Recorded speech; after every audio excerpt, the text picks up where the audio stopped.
Well, in the patent battle of two tech heavyweights, Samsung wins, Apple loses. The iPhone maker now faces a limited ban on imports of some devices, including the iPhone 4 and iPhone 3G made for AT&T and some iPads, after U.S. trade agency says they infringe on a patent owned by Samsung. Now, Samsung is Apple's biggest competitor in the global market for smartphones. This patent infringement and litigation is just one front in a battle with Apple for domination of a multi-billion-dollar, $294 billion market for smartphones. Apple and Samsung together make half the smartphones worldwide, with Apple controlling market share here in the U.S. and Samsung holding the title of biggest smartphone maker overall. Now, the commission found one smartphone patent violated.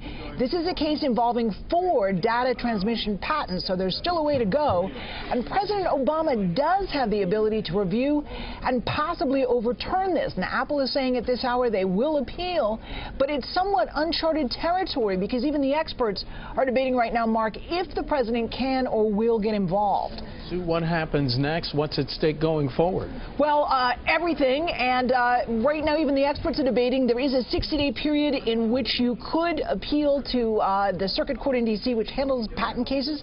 There are 60 days in which the president can get involved, but in terms of what's at stake, Apple has been claiming for 2 years that Samsung, quote, slavishly copied the iPhone, while Samsung claims Apple entered the mobile phone market without paying royalties to any of the companies that came before it and built the industry. Apple says after hours, in reaction to the decision, they're disappointed by the ITC overturning an earlier ruling, and they plan to appeal. They also say the decision has no impact on the availability of Apple products here in the U.S., and that Samsung uses tactics, quote, against the interests of the consumer.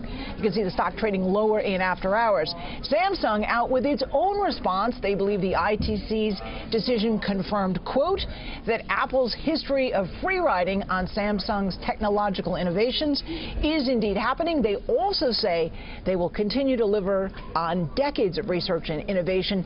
This is a fierce battle, Mark, that many believe is a tea leaf for standard data transmission patents that could affect a lot of technology going forward.